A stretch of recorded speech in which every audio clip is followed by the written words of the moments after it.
Sit down. We have a little time. Just everybody. Thank you very much. And our great speaker, Speaker Johnson. And hello to the men and women of one of the most consequential Republican majorities in history.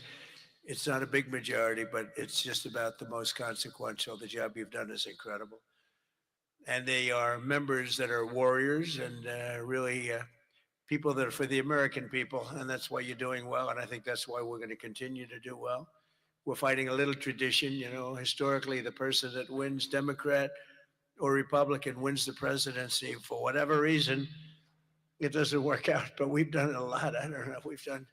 I think we had the best first year of any president ever. And that includes you. You came along with me and you made it happen. So with your help and hard work, we're making America great again, and we're doing it much faster than we thought. And it's better, stronger, and our country is doing really well. I mean, at a level that nobody thought. We took a little excursion because we felt we had to do that to get rid of some evil. And I think you'll see it's going to be a short-term excursion. How good is our military, right? Amazing. How good? Short term. Short term. Thank you. They're great. We all together in my first term, we rebuilt our military.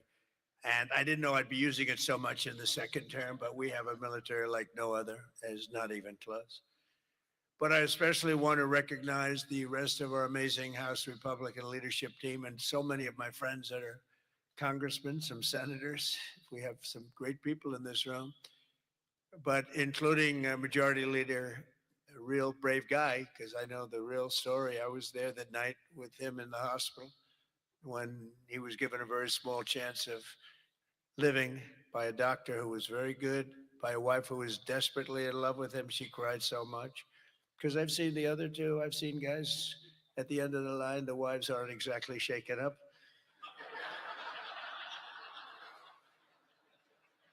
When they don't cry, when they have no tears or any sign of tears, this is not a good sign of a great marriage.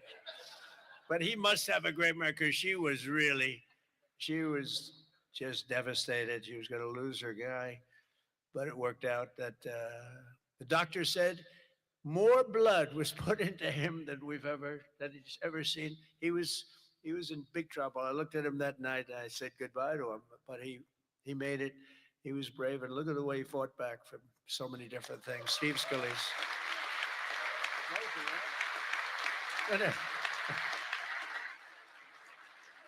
Yeah, we have another one, Tom Emmer, who I really got to know over the last few years, and I'll tell you, he's a winner. He's a champion with another great wife. We got good wives up in there. Let's say great wife, fine husband. But Tom is just a real champion and a winner. And you have a problem, you go to him, he gets it solved. So thank you very much. Great job. You've done a great job. And our conference chairwoman is Lisa McLean, and we all know Lisa. Don't get on her wrong side. It can be a very, very bad experience. Thank you very much. Great job, Lisa. Great job. And a very special thanks. You broke a record. This is over 20 million. It's the biggest of these type of events that there's ever been by a lot. You didn't just break it, you broke it by a lot. So I want to congratulate you. But there's just great spirit. The Republican Party has fantastic spirit. The level, I don't think, has been seen before. I really don't. We have to get a couple of people on board, which in at least one case is virtually impossible. I wonder who that might be. A sick person. But I want to say a very special thanks to everyone at the Congressional Institute for helping organize this event. This has been amazing.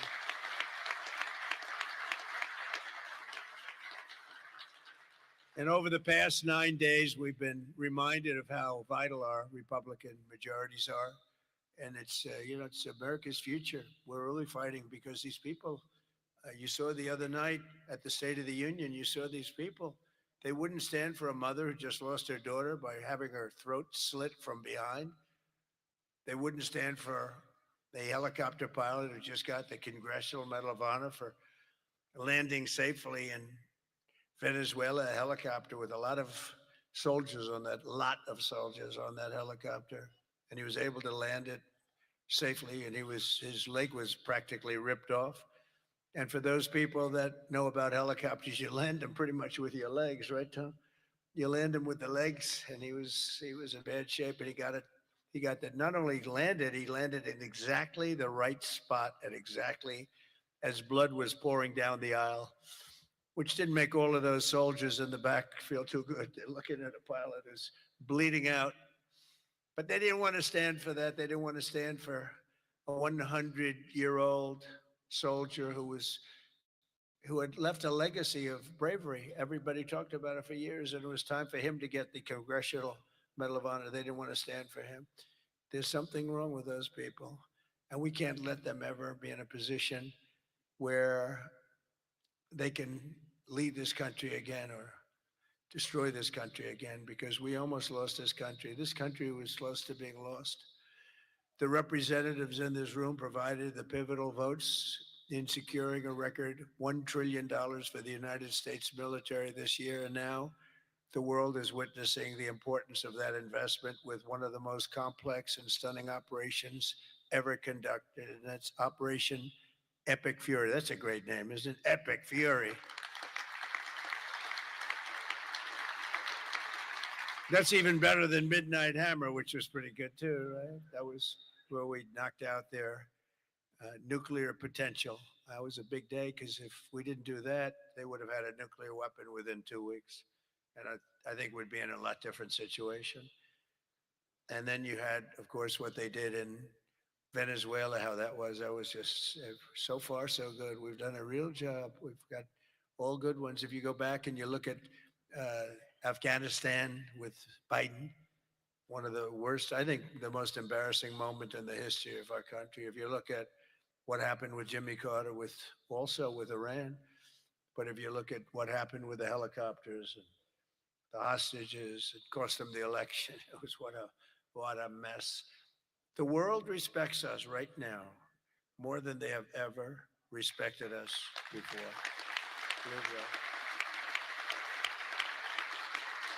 And because of Republicans, you people in Congress, the United States has by far the strongest and most powerful military on the face of the earth. We're the strongest military anywhere in the earth. And now everybody understands it.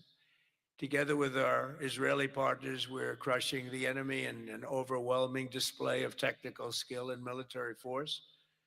Iran's drone and missile capability is being utterly demolished. The Navy is gone. It's all lying at the bottom of the ocean. 46 ships. Can you believe it? In fact, I got a little upset with our people. I said, what quality of ship? Excellent, sir. Top of the line. I said, why did we just capture the ship? We could have used it. Why did we sink them? He said, it's more fun to sink them. I said, they like sinking them better. They say it's safer to sink them. I guess it's probably true. But think of it. We knocked out 46, and actually took 3.5 days. Their terrorist leaders are gone. We're counting down the minutes until they will be gone. Think of it. We had leaders, and they're gone. Then we had new leaders, and they're gone. And now nobody has any idea who the people are that are going to be the head of the country, and will not relent until the enemy is totally and decisively defeated.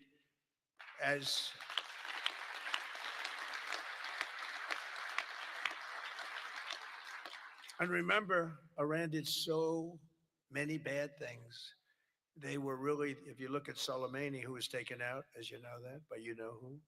But if you look at Soleimani, the father of the roadside, you call it a roadside bomb because most people don't understand the different terms. It was when they plant bombs in roads, as you drive by, happily drive by, the bomb goes off, and no matter how strong the armament, it just kills the people.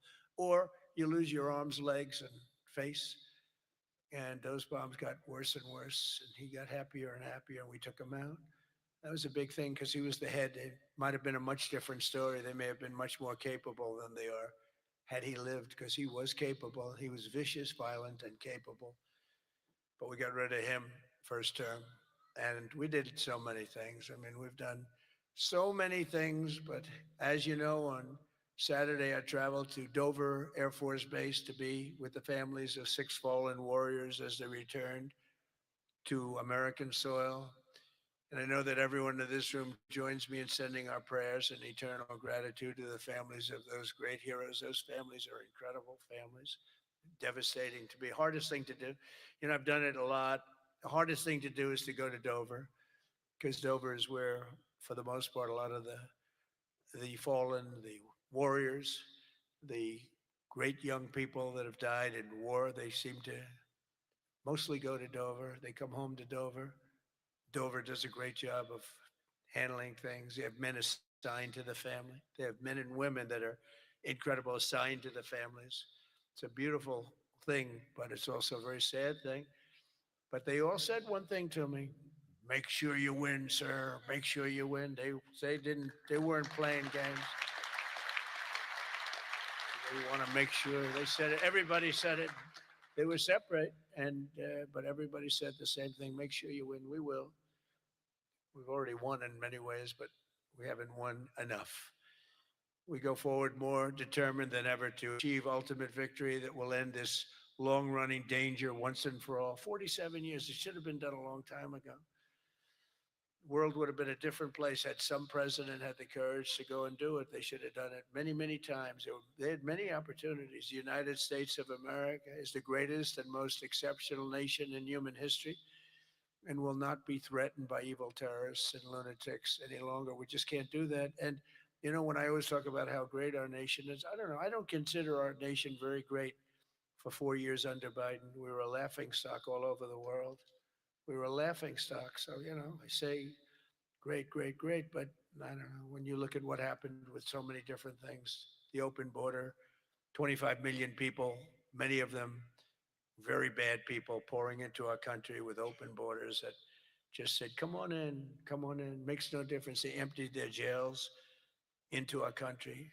11,888 murders, 50% of which murdered more than one person. The drug dealers came in, the mentally insane came in, they emptied their mental institutions, they emptied their insane asylum. That's a step above a mental institution. They emptied them all right into our country. And we've done a great job of doing what we've done. Think of it, we have the lowest crime rate that we've ever had. We have the lowest murder rate in 125 years. And we're saddled with all of the problems of the criminals that were let in. You know, look, they're smart people. I know the people that run those countries, every one of them, and they're all streetwise, very smart. And I would do exactly the same thing. They emptied their jails into our country. I said that was going to happen when I heard that they were having open borders. I didn't believe that they were going to happen. When I realized that they actually were going to have open borders, I said, we're going to have every person in jail. We're going to have every drug dealer. We're going to have all these countries all over the world. The Congo, they emptied their jails all the way from the Congo to all parts of South America, Asia. They sent in their people in jail, murderers. Some of the worst people on earth got sent into our country. And I'll tell you what, ICE is unbelievable what they have to put up with and how tough they have to be. That goes for Border Patrol and it goes for law enforcement, our law enforcement people. But sadly, even as our service members are fighting bravely to protect America abroad, the Democrat minority in Congress is deliberately sabotaging our national security at home. And you're going through it right now, fellas. I mean, you're going through, it's not even believable. You know, we should be very safe right now, especially when we're attacking somebody that's evil, bad intention. But last week, 53 House Democrats voted against a resolution affirming that Iran remains the world's #1 state sponsor of terror. Who the hell would do that? I mean, almost every act, whether it's Hamas or Hezbollah, no matter what, you take a look, it's Iran or Iran sponsored. And even more outrageously, as we speak, Democrats have shut down the Department of Homeland Security. They've got it shut down. Do you believe it? Right now. Because they care more about amnesty for illegal alien criminals than about protecting the lives of American citizens. I mean, take a look at it. The American citizen is being scoffed at by Democrats. It doesn't make sense. None of this stuff makes sense to me, when they sat and they wouldn't stand up for incredible people. They just refused to clap, stand up. By the end of the speech, by the way, they were all standing because somebody was passing. No, you people are getting killed tonight. They were all, they'd stand up for everything I was saying. At the end, that last half hour, they were standing up for things that they shouldn't have stood up for because they got the word. You're getting killed tonight. Stand up and clap for the woman that just lost her daughter, please, to a violent criminal. But Democrats must vote immediately to reopen the Department of Homeland Security so that we have the resources to keep America safe.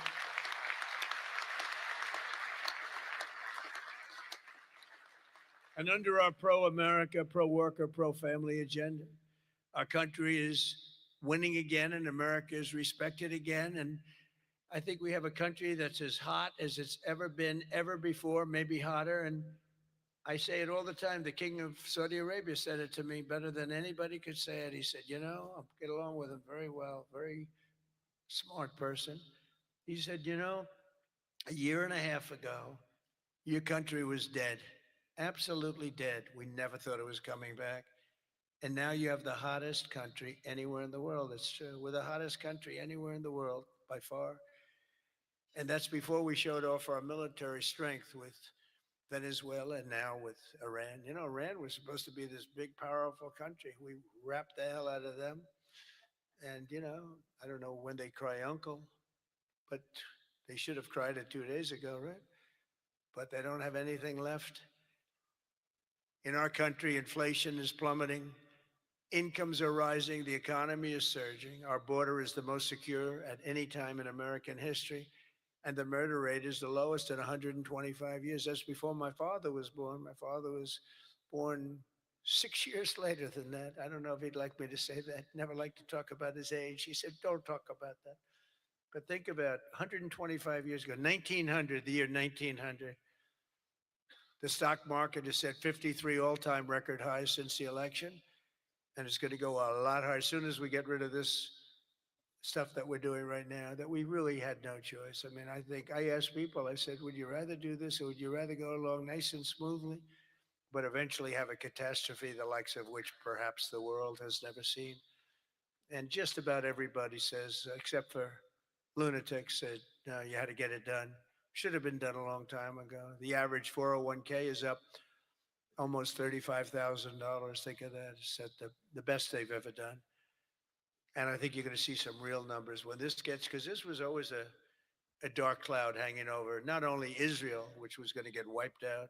If we didn't do that B-2 attack, Israel would have been wiped out. They would have had a nuclear weapon within 2 weeks after that. And even now, I think they were looking to take over the Middle East because when you look, and we have pretty good proof, all of those missiles that were so stupidly aimed at Qatar, Saudi Arabia, UAE, they were all aimed, and others, at countries that were sort of like, leave us alone. They were all right. They were sort of neutral, but they weren't doing it. All of a sudden, they're getting hit with missiles. And they could have gone one of two ways. They could have gone toward their side, like we're with you, or they could have gone with our side. And they really went with our side. And they've helped us, and they've been a big force. But they got hit. But they were going to be hit with us. Had we not done the B-2 raid, and have we not done this one where we said, nope, it's time to go in, we have to go in, have no choice. Number one, if we didn't go in, they would have come in after us because I see the Democrats trying to justify it and they're failing because the voter on the street is saying, you got to be kidding. But I see where they're going, where they're always saying, no, there was no reason. Well, I'll give you the best reason of all. Within a week, they were going to attack us 100%. They were ready. They had all these missiles, far more than anyone thought. And they were going to attack us. But they were going to attack all of the Middle East and Israel. And if they had a nuclear weapon, they would have used it on Israel. And this was going to be a major attack. And they had all of those missile sites and all those launchers that we got rid of, about 80% of them right now, by the way. Got rid of most of the, see, it's died down to a trickle. There are very few launchers left. What our military has done is amazing. They wiped out almost 20%, maybe 22, 23%, but the rest are going very quickly. And the missiles have been largely knocked out. The drones have been knocked down, and we're hitting where they make the drones. We know them all, and we're knocking the hell out of that now where they manufacture the drones. A lot of work, a lot of brilliant work, but we're going to have a much safer world as soon as it's finished, and it's going to be finished pretty quickly. With the help of our House Republican majority, we passed the largest tax cuts in American history, and we have to be talking about it. And with the great big beautiful bill, we delivered no tax on tips, no tax on overtime, and no tax on Social Security for our great seniors. And we did something else which is great that nobody ever talks about, Tom, and we have to talk about it. We made interest on auto loans fully deductible. That's never happened. We've never had that. You know, rich people always get deductions, but middle income people, people that have to struggle a little bit, never did. But now they can deduct the interest paid against their taxes. We have one little proviso, and I put this on, it's very important. Only if the car is made in America. All right? That's going to have a huge impact. That's going to have a huge impact. We passed the Trump accounts to give every child in America a head start on the American dream, and that's so good. It was, I'll tell you, the Dell family, Dell Computer, put up $6,250,000,000. Think of it. Started with very little, nothing, very little. Started making computers on his bed, and he said, "Yeah, people started liking them better than the ones from the store." And he never stopped. And he can write a check for $6,250,000,000. He said, and his incredible wife Susan, they said that's the best thing they've ever done. He's so proud. He's going to do it again. Going to do more. And we have a lot of other people. A lot of very rich people are doing it. A lot of people that aren't so rich are doing it. They're doing it for their kids, but it's turning out. So a young child turns 18 or 21, and all of a sudden they have $100,000 in the bank. What a difference that is between having that and having nothing. And it could be more than that. It could be a lot more depending on what happens with the world. And we passed 100% expensing and bonus depreciation on all new equipment, factory construction and investments. And that's what made our first term. We had the greatest economy in the history of our country in the first term. And this one's going to blow it away. Again, we had a little pause, but it's not a very big pause. With your help, we also passed the largest regulation cuts in American history, ending the Green New Scam, one of the greatest scams in history, and massively increasing production of American oil, natural gas, and clean, beautiful coal. We brought coal back. You're not allowed to say coal without clean, beautiful. Got to be clean, beautiful. China uses coal. They're building about 65 massive coal plants right now. But China, great respect for China, but you know, they make all the windmills, right? The only thing they don't do is use the windmills. They make them. But try finding wind farms in China. There aren't too many of them. In my State of the Union address, I laid out an ambitious agenda that should be our roadmap this year. And it's starting with lowering the cost of living. You know, they gave us a mess. We inherited a mess, an absolute mess. And the mess was many things. They were bad with our military. They were bad with everything. I mean, I said, name one thing that they did right. They can't name one thing. But they also gave us very high prices. And then they said the word affordability. That's the first time I ever heard it. They said affordability. My first day in office, they said affordability. They're the ones that caused the problem, but we're really bringing down prices big. Do you notice you don't hear that word anymore, Mike? They don't say it anymore because we brought down prices so much. So our message is simple. Democrats created the high prices, and our policies are totally ending them. And they're ended, and we're doing better. We're even bringing them down further. They'll be way down, and we're bringing. You know, if you go back into the last period, I would say, I think it's 2.5 months, 1.7% inflation. 3 months, 1.45% inflation. Think of that. Whereas they had the highest inflation in the history, the single highest inflation in the history of our country. Now, you know, I always say this. They say 48 years because I don't want the fake news to get me on this. They say it wasn't history, it was 48 years. that the inflation was the highest in 48 years. But I don't know, in some ways, 48 years sounds even worse because it's very specific. But they had the highest inflation probably in history, but in 48 years, we inherited that. One of the first targets must be the crushing healthcare. We have to crush the and take over the healthcare situation, which we can do. For the first time, we can do it since the passage of the Unaffordable Care Act. Big insurance companies have gotten rich. They've made money like practically no other companies have made, with our government giving them hundreds of billions of dollars, and their stock prices soaring to up to 1,700%, 1,000%, 1,200%, 1,600%, and even 1,700%. The government gave them essentially trillions of dollars. And I want that money to be paid to the person, not to the insurance company, and let them go out and buy their own health care. And people love it. People love it.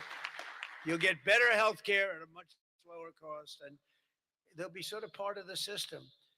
But the money we spend on is so much. We spend numbers that nobody could even believe. But the healthcare companies, because the Democrats are owned by the insurance companies, remember that, and so they have a problem. That's why it's hard to get it fixed, because they are totally owned and controlled by the healthcare, by the insurance companies, healthcare insurance, but the insurance companies themselves. So when you want to do something that's good for the people but bad for the insurance companies, it's very, very hard for them to go in a different way. Now, Republicans never do that kind of thing, right? You're owned by nobody, right? Nobody. See, a young girl up here say yes. Some of them are a little bit shaky, but they're Republicans. We love them. We love them anyway, right, Mike? But they are owned by those big, powerful insurance companies that are making a fortune, and it's hard to get them to do the right thing. They know what the right thing is. So we want the money to be paid directly to the people and let the people go out and buy their own health care. And people love it. They love it. We can own the issue. For the first time ever, Republicans can own that issue. I'm also asking you to take swift action to codify my most favored nation policy on drug prices, the biggest. That alone should win the midterms. We have, and I tell this story all the time, my first term, third year, I actually had a slight, it was 1/4% decline in drug price. First time in 28 years. I was so proud. I went home, told our great first lady, who's now a movie star, I got the biggest, can you believe this? That movie was hot. And it is hot. She became a movie star. It was a good movie. But I went home and I said, it's amazing. We do so well. We work so hard. This issue is the single biggest issue. Okay.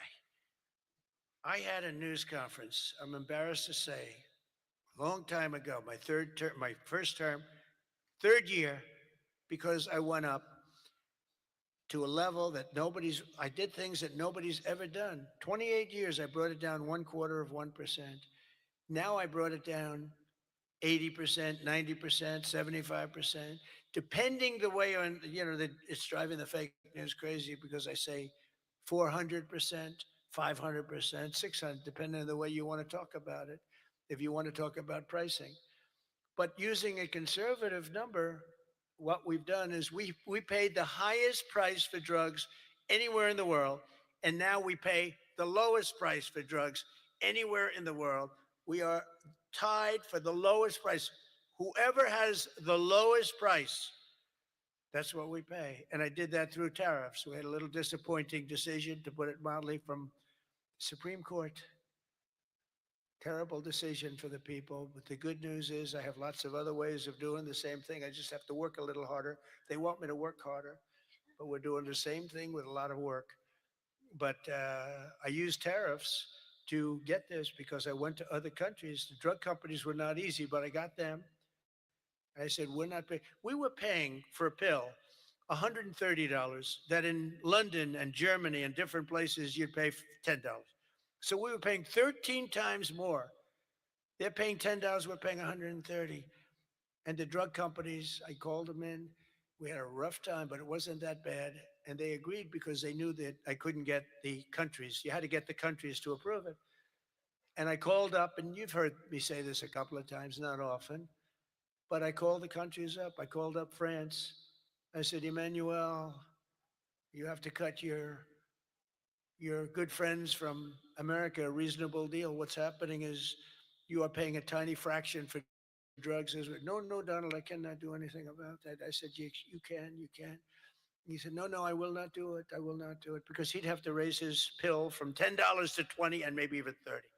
Ours would come down from $13, $130 down to $20. Think of that. From 130, that's what you're going to get. From 130 to 20. But he has to double his price from $10, and they were the boss. I said, no, no, you will. No, Donald, I cannot do that. And I heard this from all the other countries too, very elegant people. And they were saying, no, no, no, we cannot do this. We will not do this. I said, yes, you will, 100%. No, no, we will not. Because, they have to double up their prices. And I said, well, here's the story. If you don't do it, I'm going to put, in the case of Emmanuel, I said a 100% tariff on all wines and champagnes coming into the United States. No, no, Donald, you cannot do that. I said, I've already got the legislation. It's right in front of my desk. I'm going to sign it. Emmanuel, he said, Donald, I will agree to this. So he agreed. Everybody agreed. I got every country to agree.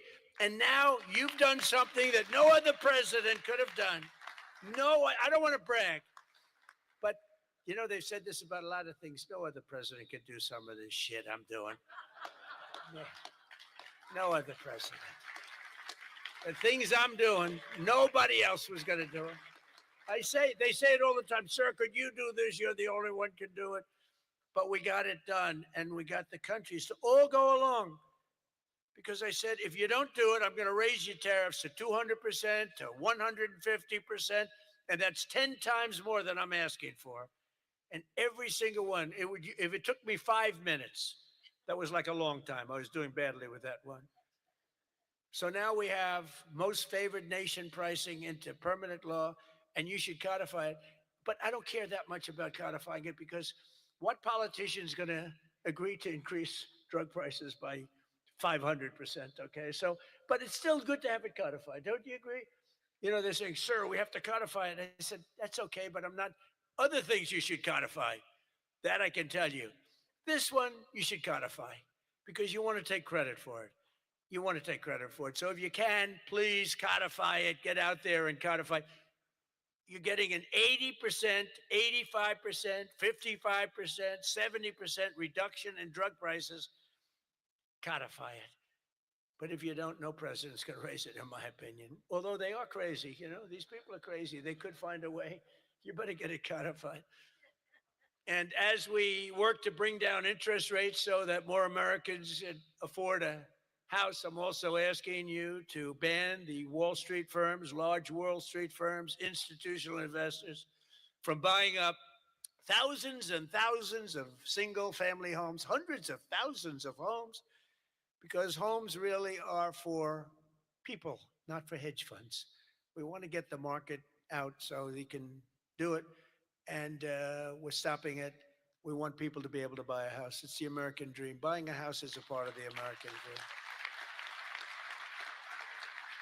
And we must also stand up for the safety of our citizens. One of my guests at the State of the Union was Anya Zarutska, the mother of beautiful 23-year-old Ukrainian girl who was stabbed to death on a train in North Carolina by a deranged criminal, arrested more than a dozen times. And I had the mother, as you know, at the State of the Union, and she was devastated. Beautiful woman, devastated, uncontrollably devastated. And we couldn't get one Democrat to even clap. The Republicans clapped and went.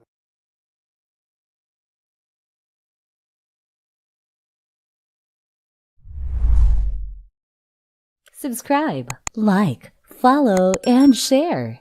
Sige na please, Kamiranda.